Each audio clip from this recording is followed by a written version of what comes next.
Trump lança ultimato a Cuba e ameaça cortar petróleo venezuelano. E o USCIS anuncia aumento nas taxas de Premium Processing a partir de março deste ano. Trump propõe teto histórico para juros de cartões de crédito e promete alívio financeiro a milhões de americanos. Tiroteio em Fort Myers Beach termina com um morto e o dono do imóvel preso. Brasil faz história no Globo de Ouro com o filme O Agente Secreto. Eu sou Elisete Garcilaso e estamos começando mais uma edição do Conecta iCast.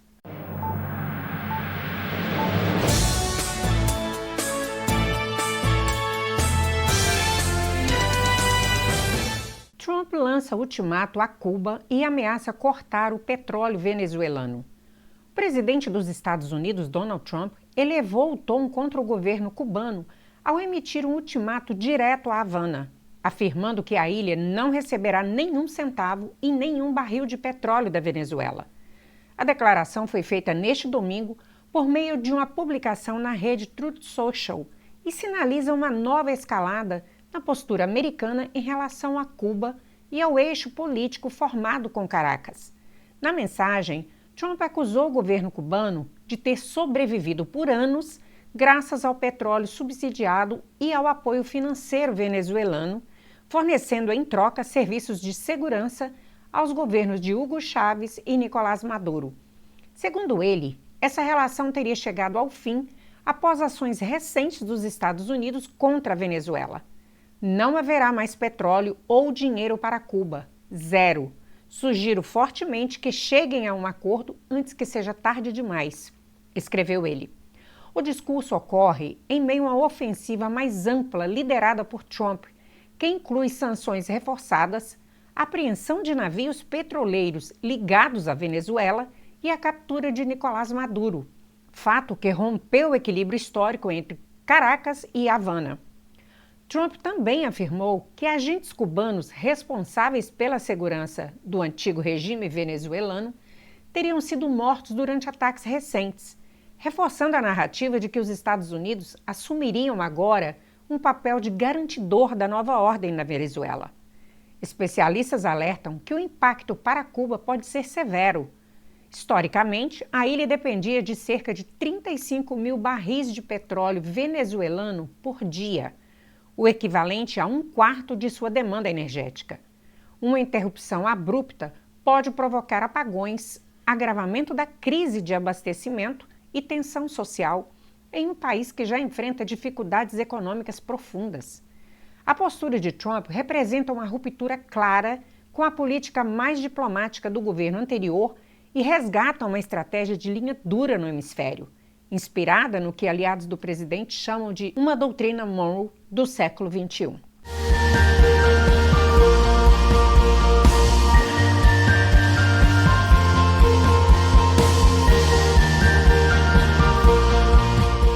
E o USCIS anuncia aumento nas taxas de Premium Processing a partir de março deste ano. O USCIS confirmou que as taxas do serviço de Premium Processing utilizado para acelerar a análise de determinados vistos e petições imigratórias, serão reajustadas a partir de 1º de março deste ano. A mudança faz parte de uma regra final do Departamento de Segurança Interna, que autoriza atualizações periódicas das tarifas com base na inflação acumulada.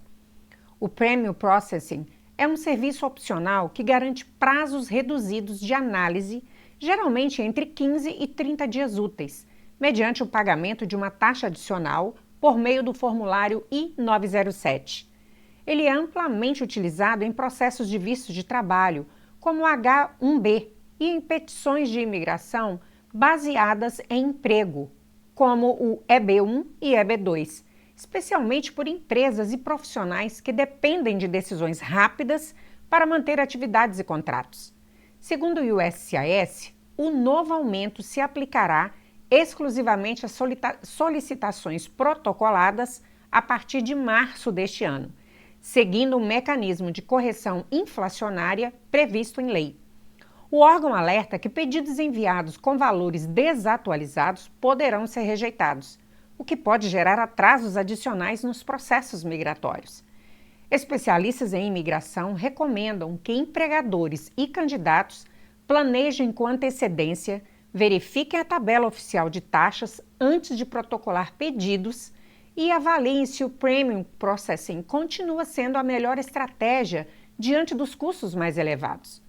O reajuste reacende o debate sobre o encarecimento dos caminhos legais de imigração e o impacto direto para trabalhadores estrangeiros e empresas que dependem da força de trabalho internacional.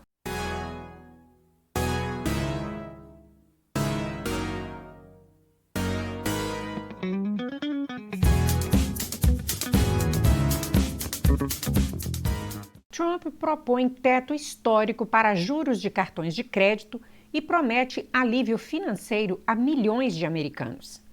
O presidente Donald Trump anunciou uma proposta que pode impactar diretamente o bolso de milhões de consumidores nos Estados Unidos. A criação de um limite de 10% nas taxas de juros dos cartões de crédito por um período de 1 ano.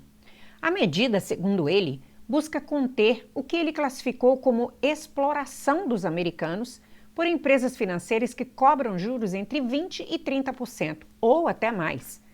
Atualmente, os cartões de crédito são parte central da economia doméstica americana.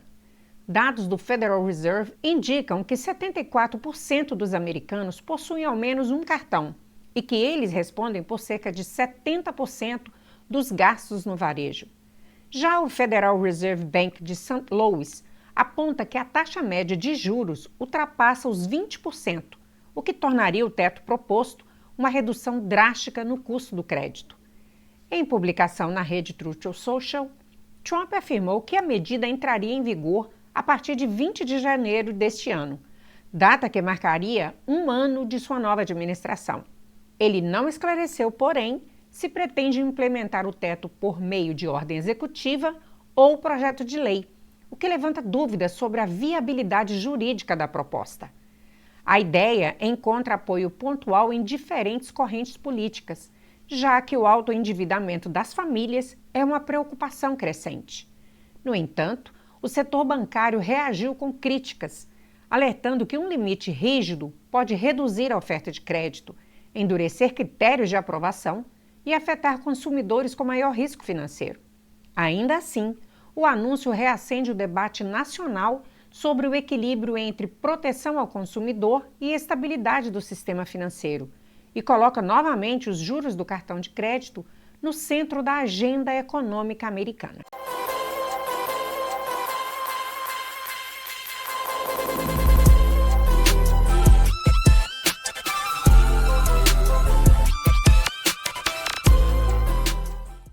Tiroteio em Fort Myers Beach termina com um morto e o dono do imóvel preso. Um tiroteio fatal em Fort Myers Beach terminou com a prisão do proprietário da residência onde o crime ocorreu. De acordo com as autoridades, Carlos Gonzalez, dono do imóvel, ligou para o serviço de emergência 911 após atirar contra um amigo dentro da casa. A vítima não resistiu aos ferimentos e morreu no local. O Departamento de Polícia do Condado de Lee informou que a ocorrência foi registrada pouco depois da meia-noite em uma residência na esquina da Estero Boulevard com a Madison Court. Os policiais chegaram rapidamente ao endereço e tentaram prestar socorro, mas a vítima foi declarada morta ainda na cena. Gonzalez foi detido imediatamente. Vizinhos relataram momentos de tensão e surpresa. Muitos foram acordados durante a madrugada com batidas de policiais nas portas, enquanto viaturas e uma unidade de comando móvel cercavam a área. Moradores da região afirmaram que Gonzalez é arquiteto, mora em Fort Lauderdale e estava reconstruindo a casa após os danos causados pelo furacão Ian. Ele foi preso sob a acusação de homicídio culposo e encaminhado à prisão do condado de Lee. A unidade de crimes graves segue investigando as circunstâncias que levaram ao disparo fatal. Até o momento, as autoridades não divulgaram detalhes adicionais sobre o que motivou esse confronto.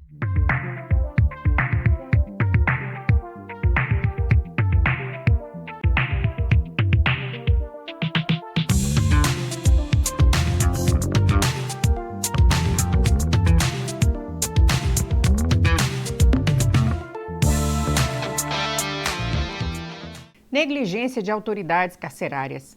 Stephen Sliving foi preso em agosto de 2005 no Novo México por suspeitas menores relacionadas a trânsito, mas acabou se tornando vítima de uma das mais graves violações de direitos humanos já registrada no sistema prisional dos Estados Unidos. Sem jamais ser julgado ou condenado, ele foi colocado em um confinamento solitário e esquecido pelo sistema por 22 meses, sem audiências judiciais regulares, sem tratamento médico adequado e praticamente sem contato humano. Durante esse período, Sliving sofreu grande deteriorização física e psicológica, com perda extrema de peso e sinais claros de colapso mental. As investigações posteriores revelaram falhas sistêmicas profundas, incluindo negligência das autoridades carcerárias, omissão do judiciário e total ausência de mecanismos de fiscalização que deveriam garantir seus direitos básicos como detento provisório. O caso ganhou repercussão nacional após Sliving processar o condado de Donana por violação de direitos civis. Um júri inicialmente concedeu 22 milhões de dólares em indenização, valor posteriormente reduzido para 15 milhões e meio em acordo, tornando-se uma das maiores compensações do país por abuso prisional. O episódio passou a ser referência no debate sobre os riscos do confinamento solitário e a necessidade de reformas urgentes no sistema penal americano.